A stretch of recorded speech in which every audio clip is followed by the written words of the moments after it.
Welcome to the Own Your Own Shit Show, where we talk about how your mind and body affect your whole health.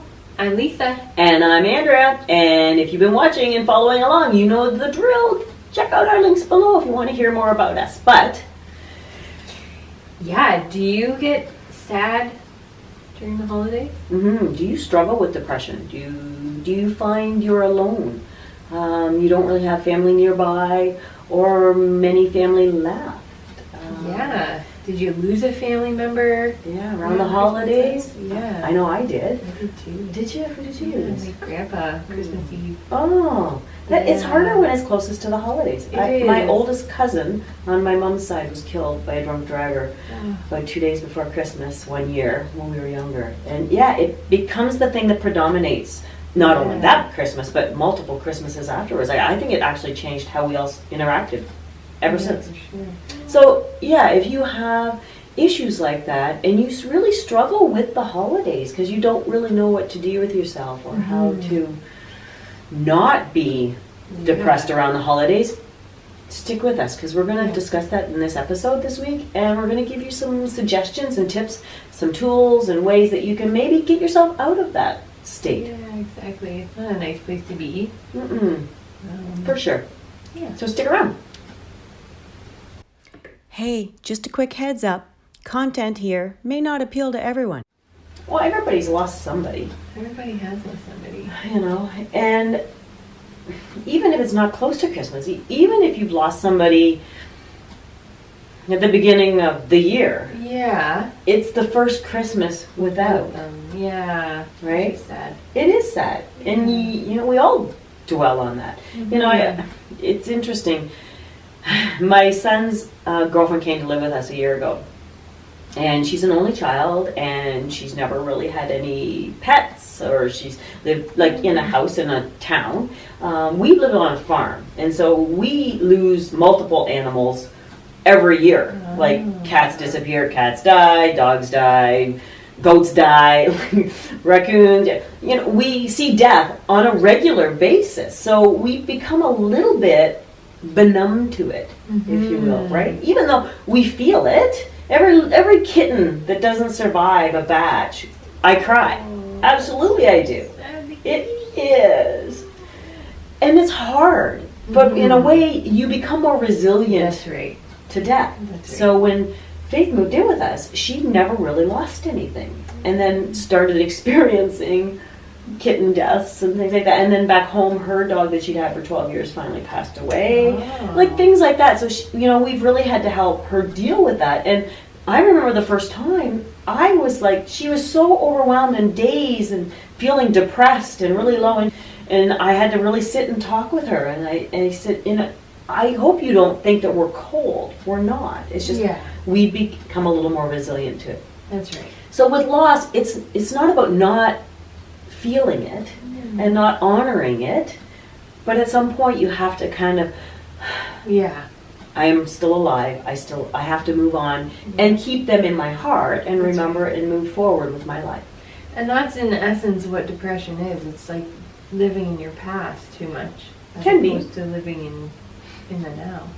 You carry that weight and depress your life force, right? It's a compression.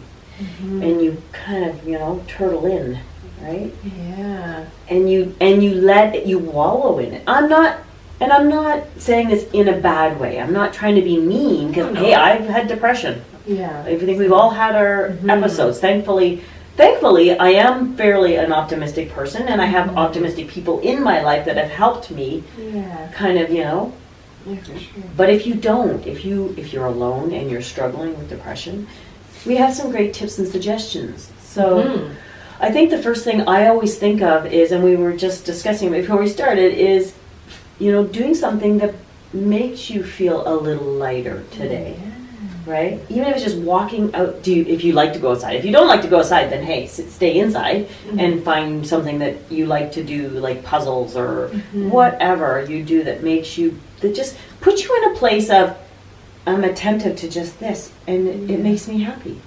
Yeah, because I think a lot of people I've spoken to with depression, they feel this it's almost like this overwhelm into depression. Like there's so many things that aren't going right. But if you just step back and focus on that one task. Yeah, because it can overwhelm you.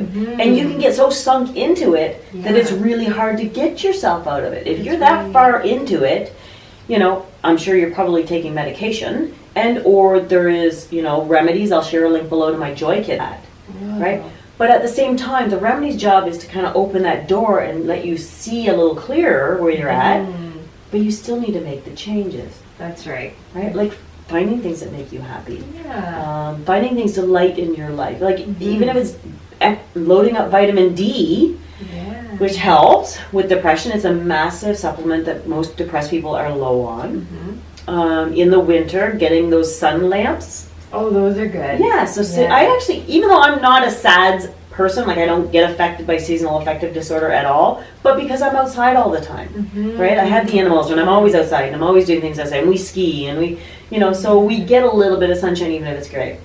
But if you hate the cold and you want to stay inside, then I suggest a sun lamp. That's a really good idea. And you can sit on there while you're reading, while you're knitting, while you're doing a puzzle, while you're watching TV, like easy peasy. And along with that, removing some things. So I know we talked about sugar and alcohol. Absolutely. This is a big time of the season, of the year, that people are indulging, like overindulging on things that actually put them into either a roller coaster personality, or alcohol just, it's a depressant. We all know that. Exactly. So it can make you feel that much worse, even though in the moment you kind of feel like, I have more energy and I can like not think about stuff. But 3 days later, you feel like even worse. You do. Because you're on that downward spiral. So. Definitely avoid things that are going to throw you for a loop. You know, as much as initially exactly you think it's going to help. It doesn't. It doesn't. That's why I don't drink. Yeah. To tell you the truth, I had a lot of lows anytime that I would drink, and then within 6 days still of drinking, I felt like shit. Yep. And I know I've gotten to that phase. I'm like, it's not worth it to feel so shitty. It's not worth it. I got stuff I want to do, places to go, people to see. And it's good that you brought up the vitamin B, because alcohol actually depletes your vitamin B. Yep. In the hospital, we would give people thiamine, which is B1, I think. Yep.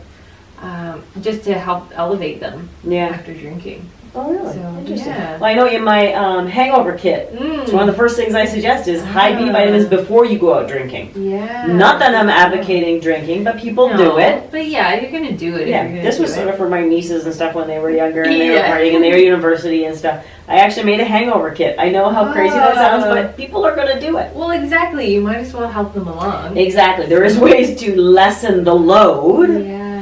And that's another thing, if again, toxicity. So having an overly toxic body can keep you in a depressed state. Yes. Right? And that could be people too. Oh, absolutely. Like, people are toxic. Yeah. So even if you're not alone, maybe you have a lot of people around, but they're toxic people. Yeah. Then maybe avoiding those people. Like we talked about in the last video, we had said that, at the holidays, just because it's family, doesn't mean you have to associate with them. Exactly. If they're not supportive and resonant, and they're not lifting you up, then see ya. Maybe they shouldn't be considered family. No. Maybe your friends are more your family. Yep, absolutely. And if you feel obligated, which you shouldn't, but if you feel like you should spend some time with family, maybe it's very limited. Hey, here's an hour. That's all I can give. Yeah, again, empowering yourself with boundaries, right? Going, you know what, this is what works for me. And that should lighten the load a little bit. And deep breathing. Conscious breathing. Conscious breathing. So not just, I breathe all the time. No, sit there and feel the breath go in and out. Exactly. Ground yourself. Put your feet down. Yeah. Feel solid in yourself. Take some big breaths. Yeah. Love and honor yourself. Yeah. I'm just going to share one story. So, talking about depression, when I was super sick as a teenager, I got really, really sick. I spent months in bed, could barely get up. The doctors basically couldn't find what was wrong with me. I had aches and pains and this and that. They just kept putting me on more and more medication. Wow. And I just became like this comatose person. anyway, at some point I just said, okay, enough is enough, and I stopped. But I, looking back now, it was an autoimmune issue that I was struggling with and emotional overload. But at the time, no matter how horrible I felt, I ached, my head pounded, I could barely get up. But when my mom would take me to the barn where I had my horses that I had not seen in months, it was just that shift in perspective. And the fact that I kind of put this on the back burner because I was brushing my horse and being in that place where I was passionate and loved and just, I actually felt better. For that hour that I was at the barn, I literally forgot my pain, forgot my headache, forgot how horrible I felt, like forgot how sad I was. Yeah. And then of course you get home and then, Yeah, you can. But what I'm saying is being able to take yourself out of that and not staying stuck in it, find those things that lighten the load. Yeah. And I think mine is like a little bit of creativity too. I know it's hard when you're really stuck in the depressed zone, but when I was at my worst, I did paint by numbers. Oh, really? Yeah. Do they still make those? I think so. Like I love those. They obviously did back then, which is in 2012, I guess. I bet they do. Probably. Like I think just going to the dollar store or something. So that's what I did. I just immersed myself, and instead of trying to create creativity, if that makes sense, I just was like, wow, I'm just gonna paint this thing, and it looks like I just created this thing, but all I did is follow the pattern. I know, but colors is a big one. So using like bright colors, even though I'm not an orange or yellow fan necessarily, they mimic the sun, and color actually affects how you feel. True. That's why do you think all those goth people wear black? Color actually reflects your state of being, right? So putting on a bright yellow shirt, even if you look shitty in a bright yellow shirt, put it on to make yourself feel happier, brighter. That was one of the reasons with my daughter's business I Am Where we chose specific colors for specific words, because they instill something in you. Yeah, for sure. Right? So color, looking at color in your world, painting, I love that. Paint by number. Well, yeah. Find nice bright ones to paint by number, right? That's great. One of the other things it just popped into my head. One of the best things I really like, aside from remedies, and supplements and like all the things we suggested, even like a momentary thing that you can utilize is rose essential oil. Did you know that rose essential oil, every essential oil has its own, just like everything in the world has its own vibratory rate, right? So rose has the highest 528 megahertz. So it lifts your energetic force up to match it when you smell it. So get a pure rose distillate though. Don't get some crappy cheap fake rose. Yeah. Get a real rose essential oil. And you can utilize it, like sometimes I just rub it on my fingers and I go like this, just so I'm really smelling it, right? Yeah. To make me, and it's amazing how just in that moment and for a little bit, you like feel okay. And isn't rose related to the heart chakra, which is all love? Yeah, it is. It's the vibratory rate of pure love. Wow. Yeah, so it's something that you could just, you got your sun lamp going, you got your rose essential oil going, you got your paint by numbers. I love it. You won't feel depressed at all. That's a great Christmas. Absolutely. Hey, if you could avoid crazy ass family and friends and just do that, I'm in. Me too. Invite me over. Maybe I could just kick everybody out. That's fun. Yeah, you can line everyone up with a paint by number. No talking. That's right. Just painting. Exactly. So we all get along. Yeah, exactly. Oh, geez. That would be good.